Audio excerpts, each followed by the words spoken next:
what is the God that you act as though he, she, it exists? And what is the God-shaped thing I must have in my life to prevent me from being a, quote, real atheist? Well, okay, first of all, I have to point out that there's no possible way I can answer both those questions in 2 minutes. Jordan Peterson's approach to religion has intrigued millions of people, including myself, and many of us see great value in what he's brought back into the limelight, such as Jungian archetypes, the need for an objective morality, and the appreciation that religion isn't just a failed science. It's also a very successful community, and it acts as a cure to existential dread. But others feel like he's done much more. They claim that by having a more nuanced and complex interpretation of scripture that's almost entirely metaphorical, Jordan has somehow reconciled the infamous divide between science and faith, that he's found a way for us to have our cake and eat it too. That is, that we can reject the literal story of Genesis, the literal resurrection of Jesus, and the literal existence of a transcendent conscious being, and yet somehow still call ourselves Christian, let alone religious.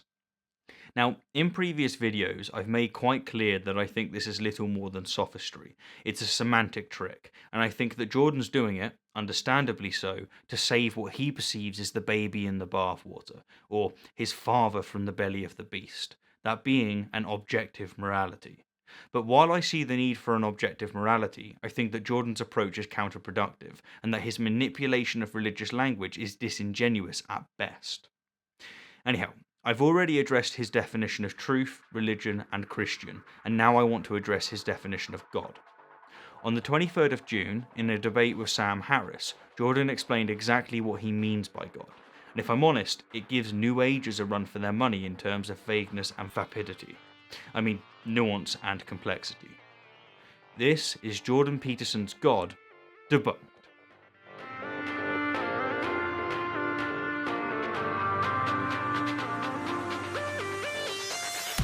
Okay, well, I'm going to read some things that I wrote because it's so complicated that I'm not sure that I can just spin it off the top of my head, and so you'll have to excuse me.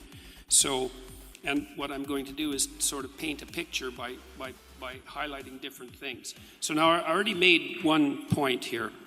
I made the point that part of the conception of God that underlies the Western ethos is the notion that whatever God is expressed in the truthful speech that rectifies pathological hierarchies. And that isn't all it does. It also confronts the chaos of being itself and generates habitable order. That's the metaphysical proposition.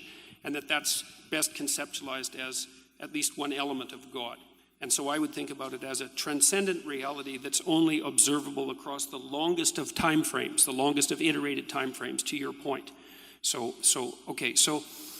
here's some propositions, and they're complicated, and they need to be unpacked. So I'm just going to read them, and that'll have to do for the time being.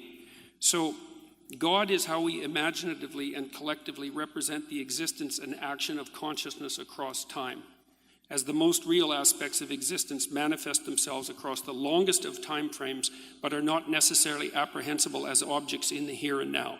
So what that means in some sense is that you have conceptions of reality built into your biological and metaphysical structure that are a consequence of processes of evolution that occurred over unbelievably vast expanses of time, and that structure your perception of reality in ways that it wouldn't be structured if you only lived for the amount of time that you're going to live. And that's also part of the problem of deriving values from facts, because you're evanescent and you can't derive the right values from the facts that portray themselves to you in your lifespan, which is why you have a biological structure that's like 3.5 billion years old. So God is that which eternally dies and is reborn in the pursuit of higher being and truth. That's a fundamental element of hero mythology. God is the highest value in the hierarchy of values. That's another way of looking at it. God is what calls and what responds in the eternal call to adventure. God is the voice of conscience. God is the source of judgment and mercy and guilt. God is the future to which we make sacrifices, and something akin to the transcendental repository of reputation. Here's a cool one if you're an evolutionary biologist. God is that which selects among men in the eternal hierarchy of men. So, men arrange themselves into hierarchies, and then men rise in the hierarchy.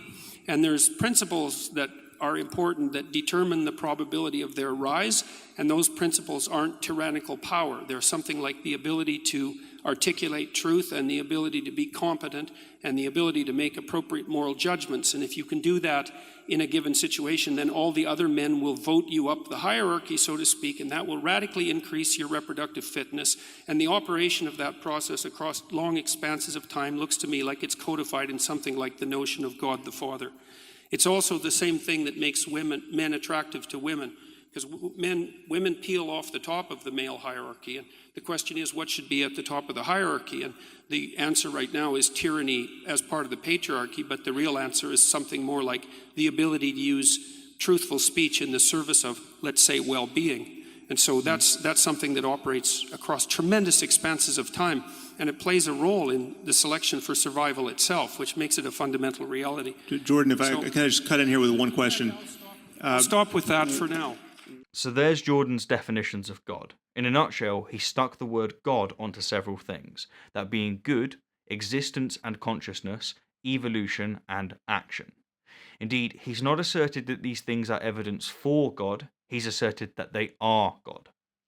To make this clearer, let's take another listen, but this time organise his definitions into the aforementioned categories, starting with God is good. God is the highest value in the hierarchy of values. God is the source of judgment and mercy and guilt. God is the voice of conscience. Part of the conception of God that underlies the Western ethos is the notion that whatever God is expressed in the truthful speech that rectifies pathological hierarchies. It also confronts the chaos of being itself and generates habitable order. Secondly, let's look at his definitions that fall under God is existence and consciousness.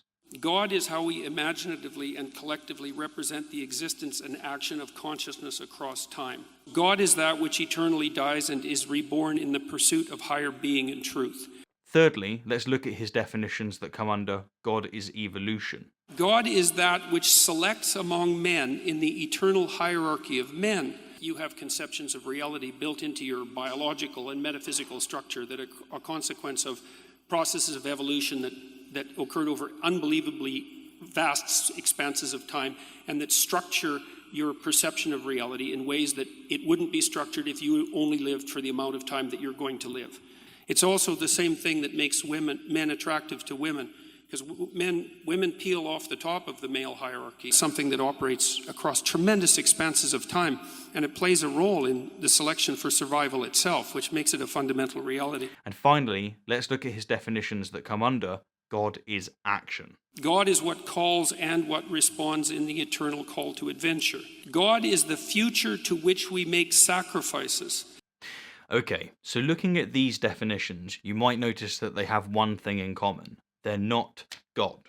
I'm not hearing a God, a personal God who can possibly hear anyone's prayers, much less answer them. Jordan has taken the better angels of our nature and labelled them God. He's done what apologists have always done. He's called that which is good, God. To quote Matt Johnson, Peterson's definition encompasses everything from our most fundamental moral axioms to the psychological forces that compel us to assume greater responsibility for ourselves and our fellow human beings.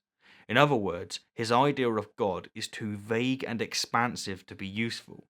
He might as well just add an O to the word.